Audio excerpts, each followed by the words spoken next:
당신은 혹시 돈보다 중요한 것이 무엇인지 은퇴하고 나서야 깨달은 적이 있나요? 월급이 끊기고 명함이 사라진 자리에서 사람들은 처음으로 자신이 누구인지 묻습니다. 그동안 돈을 벌며 쌓은 명예, 직책, 그리고 책임감이 모두 내려놓아진 자리에서 남는 것은 오직 나 자신뿐이죠.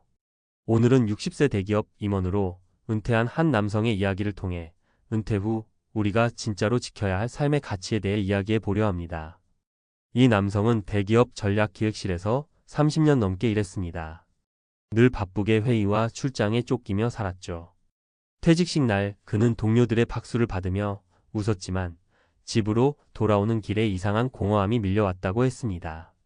다음 날 아침 알람이 울리지 않는 휴대폰을 들여다보며 그는 자신이 하루를 어떻게 시작해야 하는지조차 몰랐습니다. 퇴직 후 첫 일주일 그는 매일같이 골프 약속을 잡았고 퇴직금을 나눠 투자도 시작했습니다. 하지만 시간이 지날수록 마음 한구석이 점점 비어갔습니다. 누구도 그를 전무님이라 부르지 않았고 그의 보고서를 기다리는 사람도 없었습니다. 그가 진짜 충격을 받은 건 한 달쯤 지나서였습니다.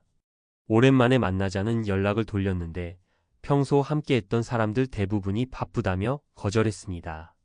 직장에서는 항상 중심이었던 그였지만 회사 밖에서는 그저 연락할 이유가 사라진 존재가 되어 있었습니다. 그때 그는 처음으로 깨달았다고 했습니다. 나는 사람들 속에 있었지만 사람들과 함께 있지 않았구나. 그는 그 말을 하며 웃었지만 그 웃음에는 씁쓸함이 묻어 있었습니다. 그의 하루는 점점 단조로워졌습니다. 아침에는 신문을 읽고 점심에는 혼자 식사를 하고 오후에는 TV를 보며 시간을 보냈습니다. 아내는 여전히 일에 나갔고 집은 조용했습니다. 그는 어느 날 우연히 아파트 단지 내 경로당 앞을 지나며 노인들이 장기를 두는 모습을 봤습니다. 그때 처음으로 자신도 그 무리에 섞이고 싶다는 생각이 들었다고 합니다. 하지만 막상 다가가지는 못했습니다. 나는 아직 그들과는 다르다는 자존심이 발목을 잡았죠. 그러던 중 회사 후배의 부탁으로 청년 멘토링 프로그램에 참여하게 됐습니다. 처음엔 형식적으로 몇 번 나갔지만 어느 순간부터 젊은이들과의 대화가 즐거워졌습니다. 누군가 자신을 진심으로 필요로 한다는 느낌, 그것이 그를 다시 살아나게 했습니다. 그는 이렇게 말했습니다. 돈은 나를 편하게 해주지만 나를 살아있게 하는 건 관계더군요. 그가 퇴직 후 2년이 지난 지금 가장 많이 듣는 말은 선배님 덕분에 용기를 얻었어요 라고 합니다. 그는 그 말을 들을 때마다 자신이 아직 쓸모있는 존재라는 안도감을 느낀다고 했습니다. 이 사례는 많은 은퇴자들이 공감할 만한 현실입니다. 재정적으로는 문제가 없어도 심리적 공허감과 사회적 단절이 깊은 상처를 남깁니다. 경제적으로 여유로운 사람일수록 이 문제는 오히려 더 커집니다. 돈이 있어도 함께 밥 먹을 사람이 없고 명예가 있어도 이야기를 들어주는 사람이 없다면 삶은 의미를 잃습니다. 실제로 한국복권사회연구원의 조사에 따르면 은퇴 후 2년 이내에 가장 많이 호소하는 문제는 경제적 불안보다 관계의 단절과 삶의 목적 상실이라고 합니다. 전문가들은 말합니다. 은퇴 후의 성공은 돈의 크기로 결정되지 않는다고. 그보다 중요한 것은 나를 필요로 하는 관계를 얼마나 다시 만들어 가느냐입니다. 재정 계획을 세우듯 관계의 계획도 필요하다는 것이죠. 매주 한 번이라도 누군가에게 연락해 안부를 묻고 봉사나 모임을 통해 사회적 접점을 유지하는 것, 그것이 노년의 심리적 회복력을 높이는 가장 확실한 방법입니다. 그 남성은 지금도 청년 멘토링 외에 같은 은퇴자들과 함께하는 독서 모임을 운영합니다. 처음엔 단 3명이었지만 지금은 20명이 넘습니다. 모임의 주제는 단순합니다. 지금 이 나이에 내가 할 수 있는 일은 무엇일까? 그는 그 질문이 인생의 방향을 다시 세우게 해줬다고 말합니다. 누군가는 시를 쓰고 누군가는 그림을 그리고 또 누군가는 지역 아이들에게 무료로 영어를 가르칩니다. 돈을 벌지는 않지만 하루하루가 훨씬 살아있는 느낌이 든다고 합니다. 이 이야기의 핵심은 바로 삶의 의미입니다. 우리는 평생 돈을 벌며 의미를 미뤄둡니다. 하지만 은퇴 후에는 의미가 곧 생존의 이유가 됩니다. 돈보다 중요한 건 결국 내가 어디에 속해 있는가, 누가 나를 기억하는가, 내가 세상에 어떤 흔적을 남기는가입니다. 인간은 관계 속에서만 존재의 무게를 느끼기 때문이죠. 경제적 준비는 은퇴의 기초지만 정서적 준비는 은퇴의 품격을 결정합니다. 마지막으로 이런 조언을 남기고 싶습니다. 첫째, 은퇴 전의 일이 아닌 관계를 복원하십시오. 직장에서의 관계는 직함이 사라지면 함께 사라집니다. 그러나 진짜 친구, 진짜 동료는 직함이 없어도 남습니다. 둘째, 쓸모를 다시 정의하십시오. 사회적 지위가 아닌 작은 도움으로도 누군가에게 의미가 된다면 그것이 새로운 역할입니다. 셋째, 자신에게 맞는 루틴을 세우십시오. 하루의 시작을 의미 있게 만드는 것은 돈이 아니라 목적입니다. 예를 들어 오전에는 운동, 오후에는 독서, 주말엔 봉사 같은 작은 리듬을 만드는 것부터 시작하면 됩니다. 그 남성은 이렇게 말했습니다. 나는 은퇴 후에야 비로소 진짜 부자가 됐습니다. 돈이 아니라 나를 찾았으니까요. 어쩌면 은퇴는 있는 시간이 아니라 회복의 시간일지도 모릅니다. 지금 이 순간에도 명함을 내려놓은 당신에게 묻고 싶습니다. 당신은 지금 무엇으로 살아가고 있나요? 은퇴는 끝이 아니라 형태를 바꾼 새로운 시작이다. 그러나 그 시작은 우리가 생각하는 여유나 자유보다 훨씬 복잡하고 낯설다. 이를 멈추는 순간 삶의 방향이 흐트러지고 시간의 질서가 사라진다. 그때 사람은 본능적으로 묻는다. 나는 이제 무엇을 해야 하지? 그리고 대부분의 사람들은 그 질문 앞에서 오래 머문다.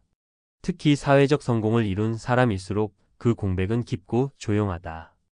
60세 대기업 임원으로 은퇴한 남성의 사례는 이 질문의 무게를 잘 보여준다.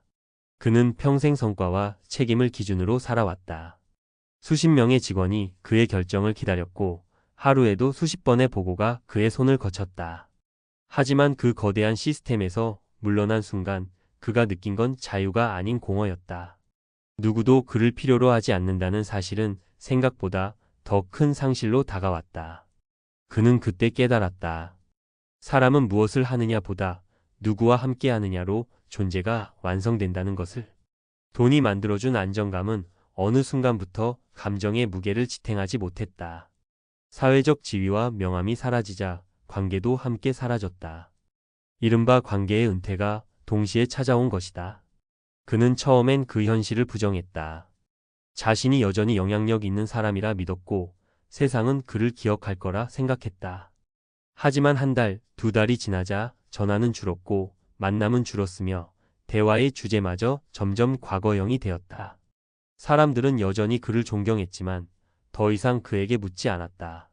그가 없는 회사는 그대로 돌아가고 세상은 변함없이 흘러갔다. 그제야 그는 깨달았다. 내가 세상에 남길 수 있는 건 직함이 아니라 관계라는 사실을. 은퇴 후의 삶에서 돈보다 중요한 것은 바로 이 관계의 지속력이다. 실제로 여러 연구에서 노년기의 행복을 결정짓는 핵심 요인으로 재정 안정보다 사회적 관계의 깊이가 더 크게 작용한다고 말한다.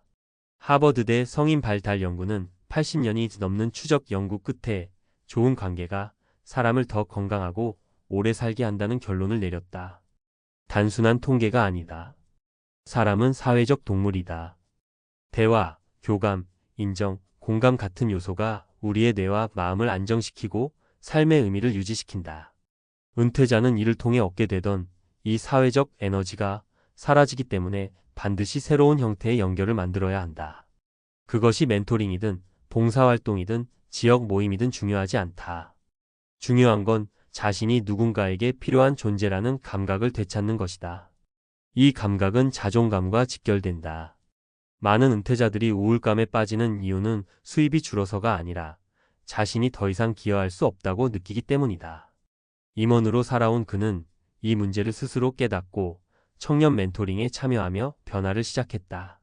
처음엔 형식적이던 만남이 점점 삶의 활력으로 바뀌었고 그를 통해 그는 다시 자신의 존재를 확인했다. 그는 이렇게 말했다. 나는 그들에게 조언을 주었지만 사실은 내가 살아가는 힘을 얻었어요. 그 말에는 은퇴 이후 인간이 다시금 자신을 회복해가는 과정이 담겨 있다. 심리학적으로 보면 은퇴는 자아 상실의 전환기다. 평생 직업적 정체성으로 살아온 사람은 일의 종말과 함께 자아의 일부를 잃는다. 따라서 은퇴 이후의 과제는 새로운 정체성을 세우는 일이다. 그것은 돈으로는 살 수 없는 과정이며 관계와 의미를 통해만 만들어진다. 관계가 인간의 외로움을 덜어주고 의미가 삶의 지속성을 만들어준다. 이 두 가지를 잃은 사람은 아무리 재정적으로 풍요로워도 심리적으로는 가난해진다. 은퇴 후의 불행은 바로 이 보이지 않는 결핍에서 비롯된다. 우리가 흔히 성공적인 은퇴를 말할 때 그것은 돈을 많이 모은 은퇴가 아니라 의미와 관계를 유지하는 은퇴다. 경제적 준비는 필수지만 그것이 충분한 조건은 아니다. 경제적 안정 위에 감정적 연결과 사회적 역할이 있어야 진짜 균형이 잡힌다. 실제로 행복한 노후를 보내는 사람들을 보면 공통점이 있다. 그들은 자기만의 리듬을 가지고 산다. 매일 일정한 시간에 일어나고 누군가와 연결되어 있으며 자신만의 사명감을 가지고 있다. 그것이 꼭 거창할 필요는 없다. 동네 도서관에서 책을 읽어주는 일, 마을에서 아이들을 태워주는 일, 같은 세대끼리 함께 운동하는 일. 이런 소소한 연결이 삶의 온도를 높여준다. 반대로 경제적으로 여유로워도 하루 종일 혼자 있는 사람은 시간의 무게에 짓눌린다. 아무도 자신을 찾지 않고 아무도 자신을 기다리지 않는다는 감정은 삶의 에너지를 빠르게 소모시킨다. 은퇴 후 불면증이나 우울증이 급증하는 이유도 이 때문이다. 인간은 누군가에게 쓸 때 비로소 살아있다고 느낀다. 그러므로 은퇴 후 가장 먼저 해야 할 일은 돈의 재배치보다 관계의 재배치다. 그 임원은 이렇게 말했다. 돈은 쌓을수록 쓸 수 있지만 관계는 쌓지 않으면 금세 사라집니다. 이 말은 단순한 감상이 아니다. 경제적 자립은 개인의 힘으로 가능하지만 정서적 자립은 타인과의 연결을 통해서만 완성된다. 우리는 흔히 은퇴를 잇는 시기로만 본다. 그러나 이름은 동시에 비워내는 과정이다. 그리고 비워낸 자리에 무엇을 채우느냐가 인생 이막의 질을 결정한다.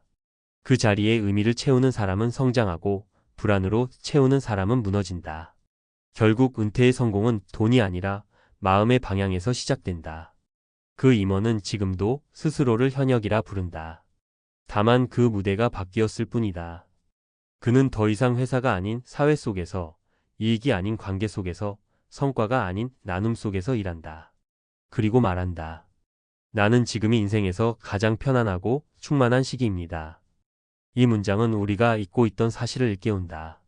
인간은 일로 평가받지만 관계로 기억된다. 은퇴란 결국 기억으로 남는 사람이 되는 시간이다. 돈보다 중요한 것은 결국 내가 어떤 사람으로 남을 것인가 하는 질문이다. 그리고 그 답은 지금 내가 누구와 어떤 마음으로 하루를 보내고 있는가에 달려 있다. 그러므로 은퇴 후에 진짜 부자는 돈이 많은 사람이 아니라 관계와 의미가 남은 사람이다.